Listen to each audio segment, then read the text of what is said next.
Thank you for that beautiful introduction.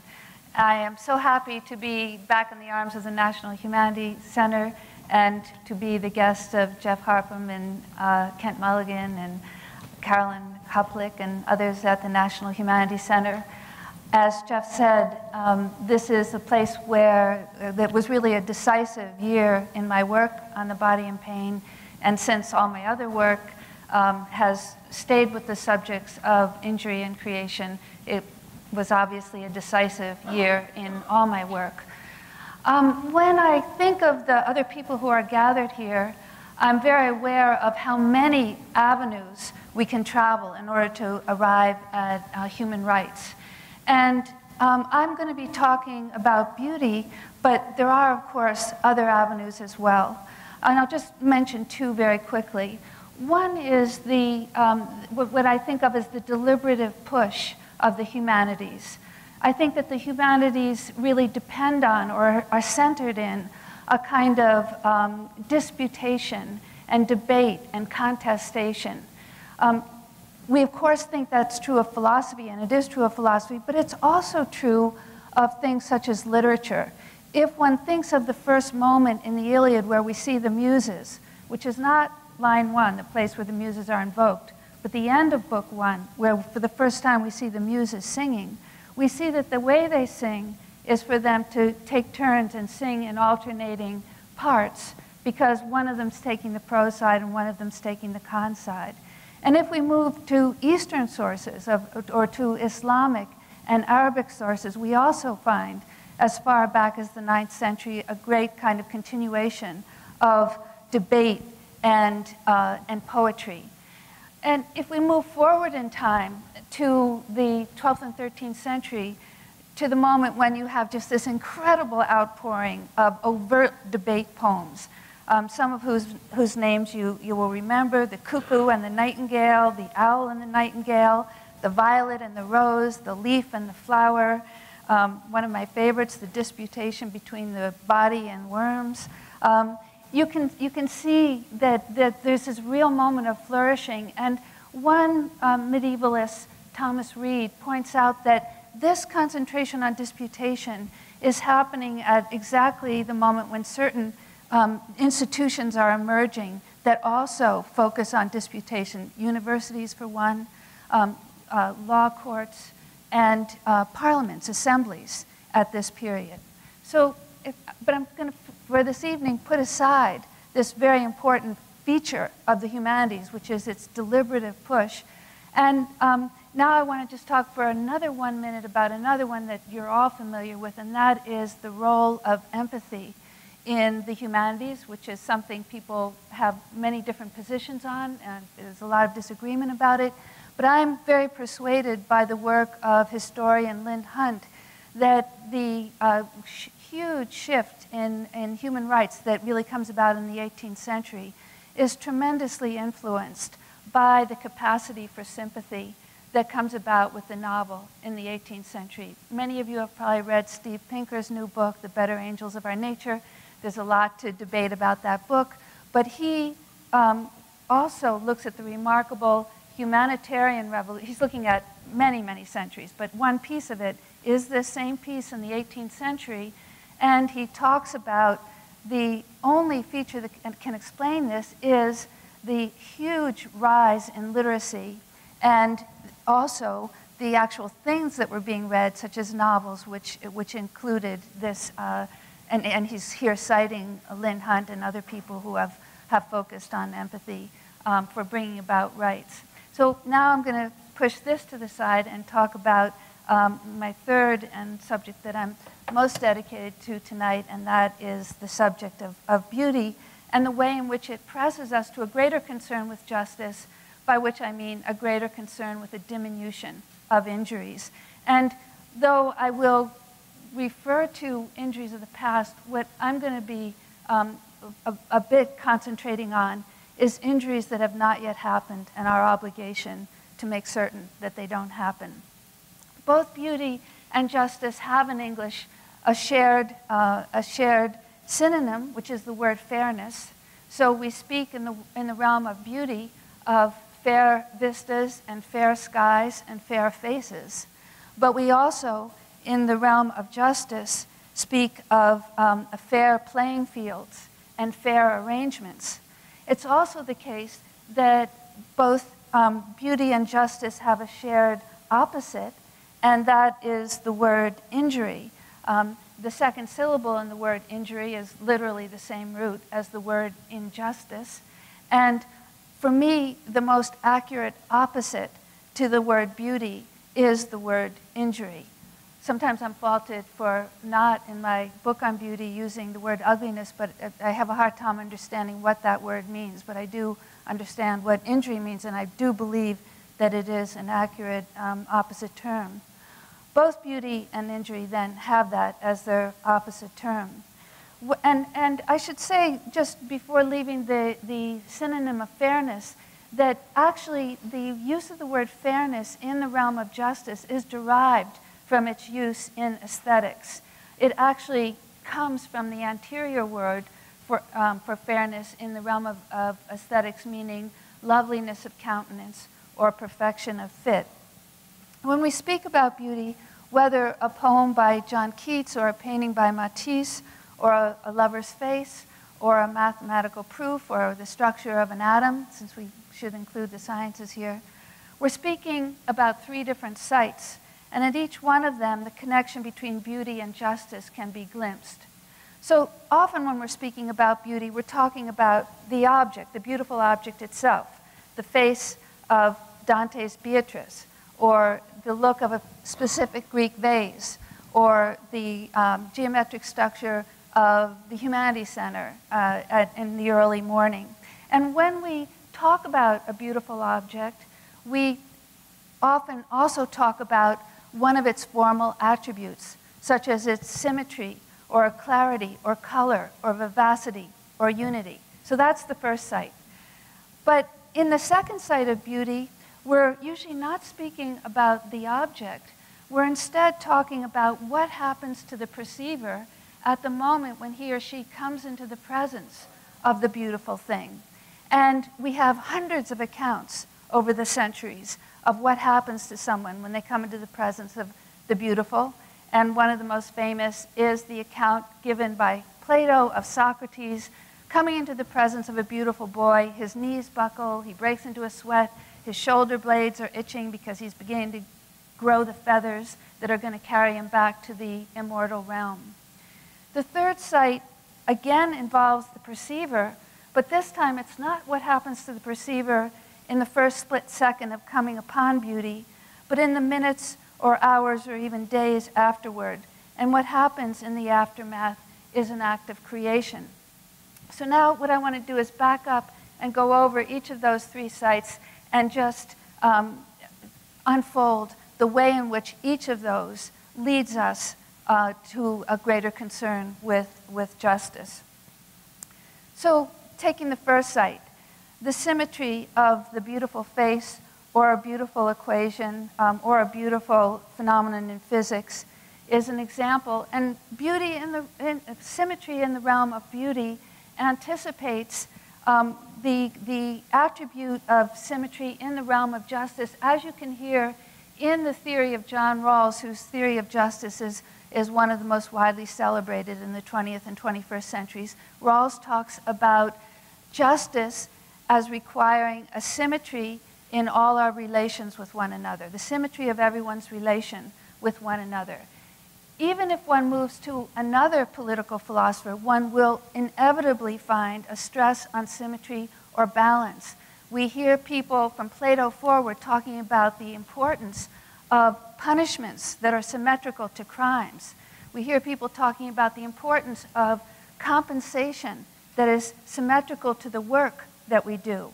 And if two people have the same kind of work, then we expect whatever relation obtains in their compensation to also be received by the other person. So it's a multi-dimensional symmetry. And there are many other versions of accounts of justice, and I'd say that all of them, or all of them that I've ever heard, will stress this principle of symmetry. For example, Hume talks about the importance of a symmetry between expectations and their fulfillment. They have to somehow mirror one another. Now I want to move to the second side of beauty, where it's not the object itself, but the cognitive event that happens when one suddenly comes into the presence of the object. And of the 100 accounts we have of this over the centuries, two of the most striking to me are given by two mid-20th century women philosophers, Iris Murdoch and Simone Weil, who speak of the unselfing or radical decentering that we undergo when we come into the presence of beauty. Iris Murdoch gives the example of being in a state of self-preoccupation, worrying about her work or worrying that her status has not been fully enough appreciated, and then suddenly seeing a bird lift off, a kestrel as it happens, and her self-absorption falls away. She undergoes what she describes as an unselfing. The French philosopher and mystic Simone Weil referred to this phenomenon as a radical decentering because we're suddenly swept to the sidelines.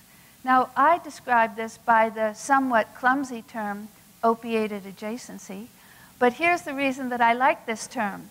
There are scores of things that opiate us, that give us acute pleasure. And there are also scores of things that push us to the margin and make us feel lateral or on the sidelines. But there's almost nothing other than beauty that does those two things simultaneously, that puts us in a state of bliss or great happiness at exactly the moment when we're being pushed to the sideline in the presence of something beautiful that is made to be in a supporting role rather than a central character. None of us is at the center of the world, but each of us can make the mistake that we're the center of our own worlds, and beauty happily relieves us of this mistake by periodically reminding us that we're not even at the center of that world. Becoming capable of experiencing bliss in one's own lateralness may not be itself a state of justice, but it certainly prepares us for doing such work in the world. Murdoch arrives at her observation about beauty by asking herself the question, what is it that makes us be good? And she stresses, I don't mean what lets us talk about goodness. I mean what actually makes us be good. And she answers that more than anything else, the answer she thinks is what is commonly, that's her description, what is commonly referred to as beauty. Now I want to come to the third side of beauty, where one is again speaking of the perceiver, but this time the perceiver in the enduring moments of coming into the presence of what is beautiful. Accounts given over many centuries report the link between the experience of the beautiful and the desire to create. Diotima told Socrates, who told Plato, who tells us, that when you come into the presence of a beautiful person, it can give rise to the desire to bring children into the world. But Diotima also says that beautiful persons and things not only prompt the creation of children, but the creation of poems, plays, legal treatises, and works of philosophy. 20th century philosophers agree. So Wittgenstein, for example, asks, what is it that happens when we stand in the presence of a beautiful cathedral or boy or flower? And he answers, when the eye sees something beautiful, the hand wants to draw it. And each of these three sites, by the way, is something that is, though I think it's crucially important in the humanities where we every day deal with, among other things, beautiful objects, it's also crucial in the sciences. So I once heard this mathematician, Robert Langland, from Princeton's Institute for Advanced Study, talking about the beauty of math, and he began with the sentence, math must be pregnant with possibility and endure for millennia. So there's that third sight, that something has to be fertile, it has to be creative. And Mario Livio, who's a senior astrophysicist at the Hubble Laboratory and writes all the time about the beauty of symmetry in math and science, spoke about the kind of recognition by mathematicians that cubic and quadratic equations had so many unexpected outcomes that it made them very excited to find quintic equations. Now, instead of the word creation for this third site, again, I use a very prosaic word, and the word is replication. And the reason that I like that word is because creation sounds so exalted. that one might not recognize how often the event is taking place. There are lots of times when beautiful things lead to great acts of creation, the production of a child, or let's say a painting by Matisse. But beautiful things also instigate creation or replication simply when they make us want to tell other people what we saw, or want to draw it, or want to photograph it, or want to tell somebody else about it. And that word, though it's a much plainer and flatter word, is indicative of how often the counterfactual is happening. That is, how often we're launched into creation by an encounter with beauty. Now, how does this third site of beauty, that is the kind of push towards creation, how does that contribute to justice? I think it does so in two ways. And the first is that beauty can be either natural or artifactual. So beauty can be a field of wildflowers, or it can be a painting of wildflowers. It can be either natural or artifactual, but justice is always artifactual. It always requires human labor. It always requires creation. And therefore, anything which puts us in touch with our own creative abilities is taking one step forward towards creation. And this is something that David Hume recognized. He said that if you're talking about a natural virtue, you have to show that it has some practical outcome or something good. Whereas if you're talking about an artifactual or an artificial virtue, it needn't have any concrete good outcome, because the mere exercise of our artifactual or creative or artificial abilities is a good thing for human beings. The second way in which beauty, by at once awakening us to our capacity for the artifactual, contributes to justice is simply that it is tied to the desire to bring more and more into the world so that there is eventually enough. That impulse towards plenitude has many names. It may be understood as it was in the past, as in the language of infinity or caritas, or in the language that it's often referred to today, the language of distribution. So this third site is important both because it incites us to the exercise of the artifactual, and second, because it's bound up with the pressure towards distribution, the making of more so that there will eventually be enough. There was a period, as probably all of you know, when beauty was suppressed or under-talked about in universities, and not only in universities, but in museums, as many museum directors have told me, and in architecture studios and in artist studios. And during that time, one of the places where beauty was, of course, continuing to be talked about all the time was advertising. And I don't have a special objection to advertisers using beautiful people and things and places, but it leads to a deep misunderstanding. It leads to the misunderstanding that when you see something beautiful, what you should do is buy it, rather than what centuries of philosophers and poets and scientists have told us, which is when you see something beautiful, you should begin to repair the injuries of the world. The beautiful things we encounter in the classroom every day call upon us to act on behalf of justice. And so my subject tonight is beauty and the Pact of Aliveness, and the way in which beauty does call on us to repair the injuries of the world, or far better, not just to repair the injuries of the world, but where possible to intervene before they happen so that they don't happen at all. The things we study and the physical world itself contain so many countless instances of the beautiful that there's probably no need for me to provide examples or to illustrate or enumerate them. On one level, the same is true of injustice. The world we will all leave when this conference this weekend is over is so full of injustices that there's probably no need to illustrate or enumerate them. Each of us can find the asymmetry that is within his or her own reach and begin to repair it.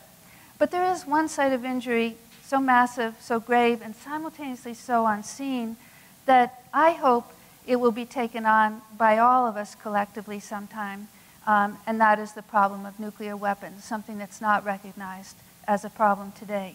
In the time I have left, I want to attempt to describe first things, the terrible scale of our own nuclear weapons and our arrangements for presidential first use.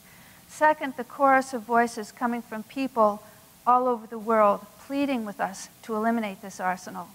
Third, the source of our own obligation to get rid of these and the specific reliance on the beautiful as a constant call and to attend to this work.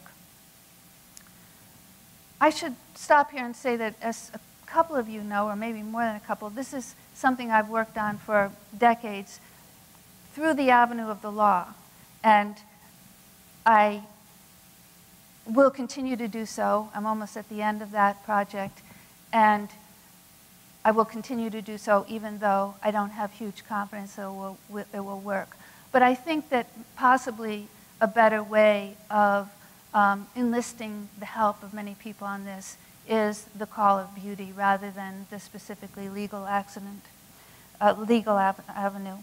So first then, the technological readiness of the United States to retract life from beneath the floor of the world's inhabitants. And I'm rather assuming that we can all agree that the right of self-preservation is a major right that underlies all other rights and that without which consent and dissent are simply impossible.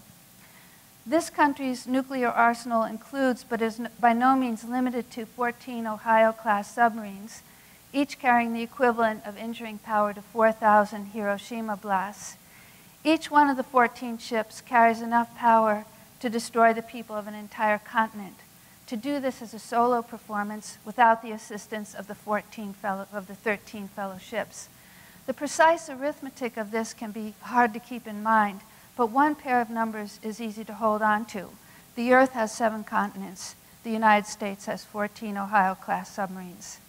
The United States population often imagines that the arsenal came into being during the Cold War with Russia and that its importance ended with the fall of the Berlin Wall in 1989.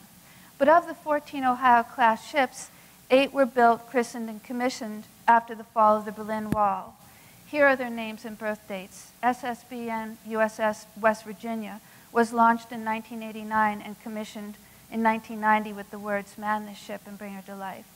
SSBN USS Kentucky then followed, then USS Maryland, launched in 1991, commissioned 1992, then USS Nebraska, then SSBN USS Rhode Island, "Man this ship and bring her to life." Then came SSBN USS Maine, launched in 1994, commissioned in 1995, which was followed by USS Wyoming, and finally by USS Louisiana, launched in 1996 and commissioned in 1997, "Man this ship and bring her to life." These 8 ships carry the equivalent of 34,000 Hiroshima bombs. Each holds within its sleek contours 8 times the total blast power of World War II. So each ship is the equivalent of 8 times the total blast power of World War II, where there were 61 countries participating. That includes not just Hiroshima and Nagasaki and 67 firebombed Japanese cities, Dresden, Leipzig, the nightly bombing of London, the bombing of Pearl Harbor, and 6 years of artillery fire on woodlands, meadows, and hillsides. The launching, christening, and commissioning of these ships was not covered in news reports, not even in the states whose names are borne on the ships, along with their heavy cargo, with, I think, the possible exception of USS Nebraska, where I was able to find a few local stories in their state newspapers. I want to add 3 quick postscripts. The first is that we have prepared, we have now in the making 12 new SSBNs that will start construction in the year 2019, and the first one will be launched in the year 2026. The second postscript is just to remind you, as you surely know, that we have sea power, land power, and air power, and what I've just described to you, the sea power, is the smallest in terms of blast power of our nuclear arsenal. And the third point to emphasize that I can elaborate if the meaning of it isn't clear is that these weapons are in a steady state of readiness to be fired.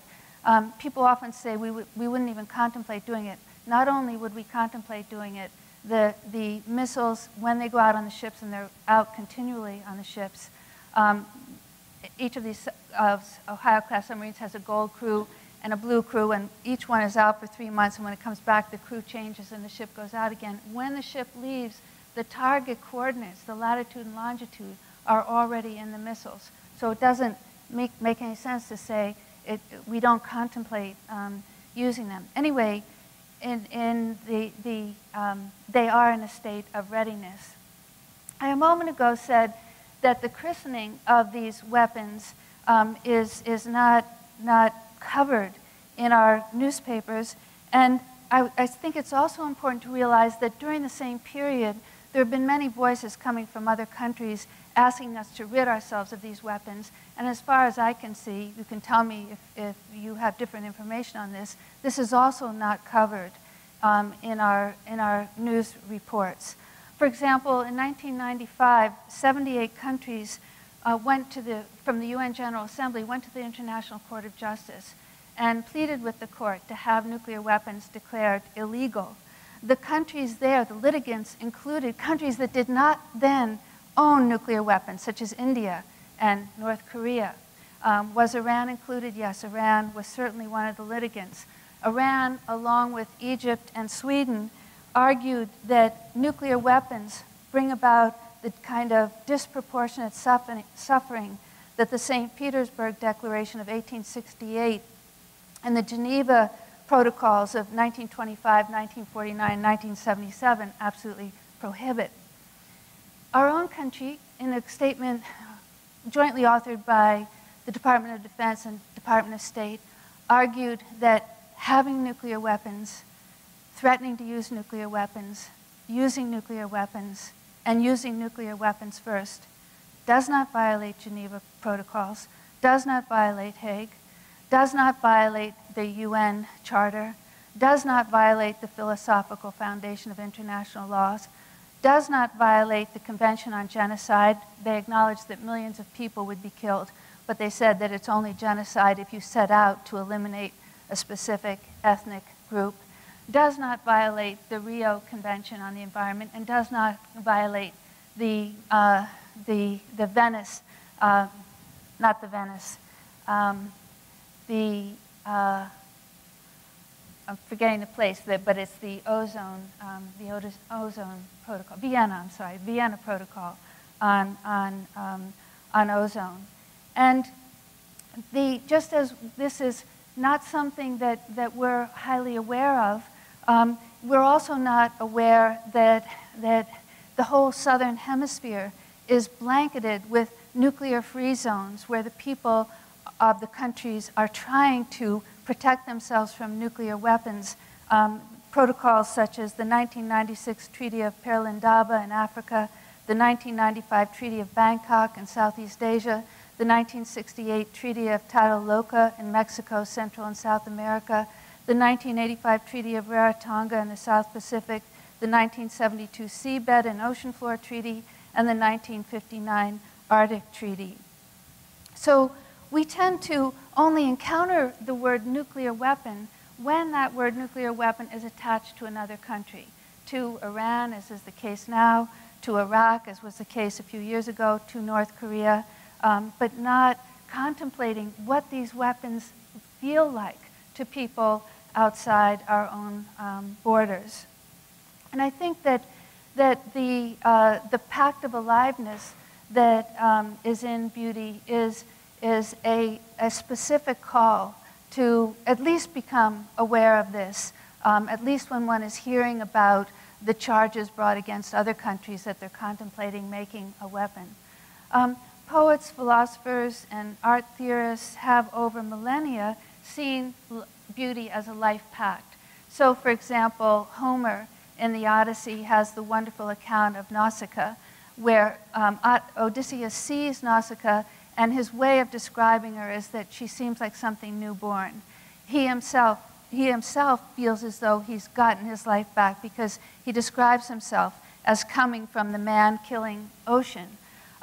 Augustine in De Musica talks about music as a plank, a life-saving plank in the midst of the ocean. Dante seeing Beatrice's face before he wrote the Divine Comedy, wrote a work called The New Life. And Rilke, in his poem, The Archaic Torso of Apollo, says that the statue, the beautiful statue, says to us, you must change your life. And so we have scores and scores of accounts. Kant, in the Third Critique, focused on the feature of aliveness, something that is not that often talked about when people are talking about Kant's Third Critique.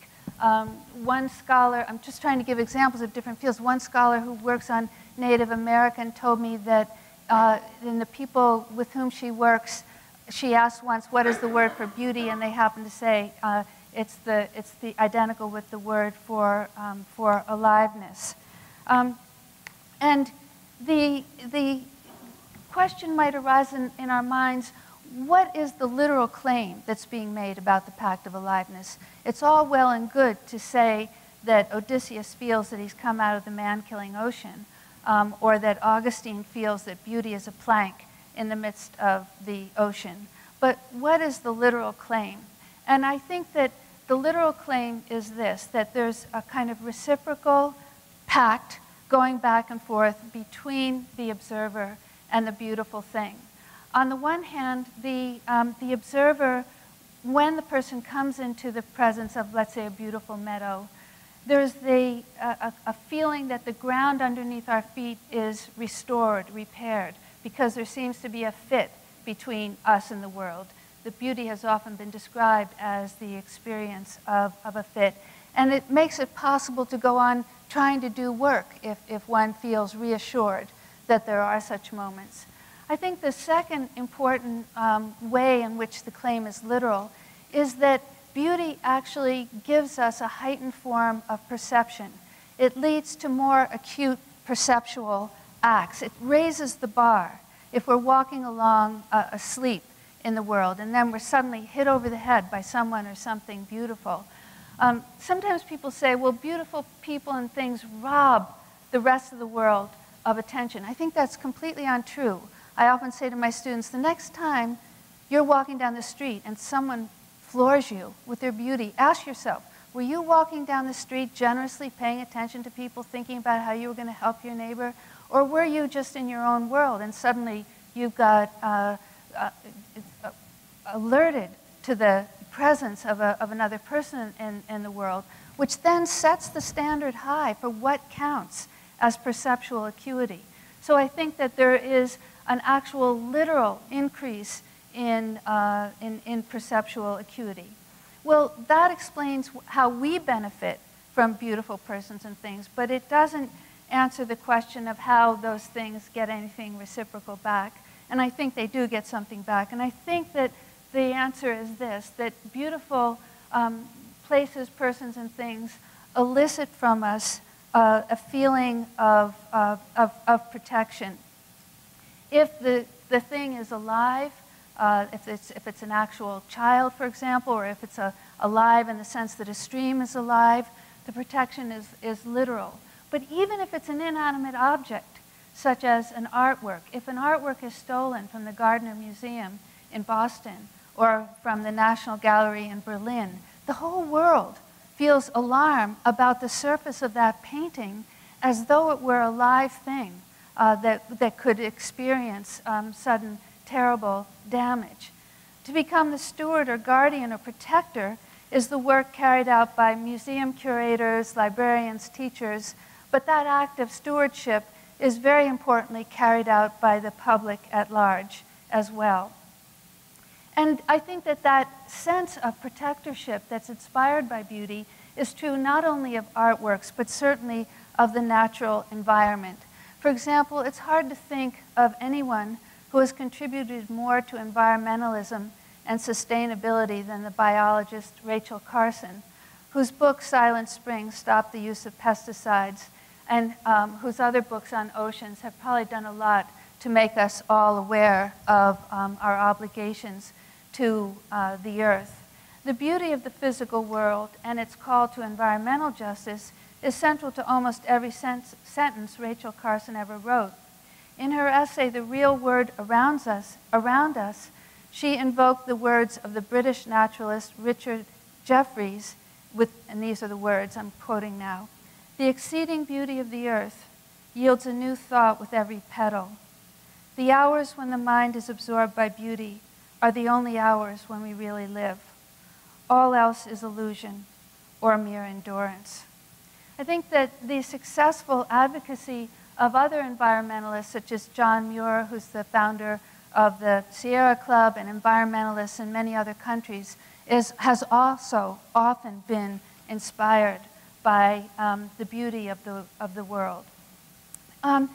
If we go back through great literary texts and great philosophic texts and great legal texts, we can see that from the earliest time, they have seen that we have a capacity for what the poet Alan Grossman calls obliterative rage. I mean, we might think that nuclear weapons are the first time that we've seemed to instantiate an impulse for obliterative rage. But this has long been with us. For example, Grossman says that in the Iliad, when Achilles does, on behalf of Patroclus, become enraged at Hector and humiliates or desecrates his body, that is an obliterative rage against which the Iliad is written. And the same things have been claimed of the early saga Gilgamesh. Richard Harrison talks about the obliterative rage, he doesn't use that word, but equivalence, for the impulse of Gilgamesh to destroy the blue cedar forest and his resentment that it is going to, like the rest of the planet Earth, outlive him or any particular human being. And again, the poem tries to act as a stay against that. The call to protection of other human beings and the protection of the earth itself, of course, also comes from legal instruments. And because the hour is getting late, I won't go into it in any detail, but a very important legal document in this regard is the Charter of the Forest, which accompanied the Magna Carta, and which we hear about much less often than the Magna Carta, but has had some of the impact on the environment that the Magna Carta has had on human rights, and particularly on the public trust doctrine. As the beauty of the world calls out to us for reversing unspeakable harms, so it holds out to us an image of our higher selves. In a book written near the opening of the nuclear age called Has Man a Future, the philosopher Bertrand Russell pictures the human species coming before the god of the underworld, Osiris, and pleading for the right to continue to exist, despite what Russell, and he says Osiris, considers the obscene nuclear invention. And Russell gets down on his knees and says to Osiris, don't forget, it's only been 12 generations since we've really had to emerge out of our darkness, and we haven't had time yet. And then he moves to the beauty that human beings are capable of and uses it as his final argument for why we should be given what Jonathan Schell calls the gift of time, more time to get this figured out. Russell, and it's with Russell's words that I'll end, "It is not only what to avoid that great men have shown us, they have shown us also that it is within human power to create a world of shining beauty and transcendent glory. Consider the poets, the composers, the painters, the men," and today would surely include women, "whose inward vision has been shown to the world in edifices of majestic splendor. All this country of the imagination might be ours, and human relations also could have the beauty of lyric poetry. For such reasons, Lord Osiris, we beseech thee to grant us a respite and a chance to emerge from ancient folly into a world of light and love and loveliness." Thank you.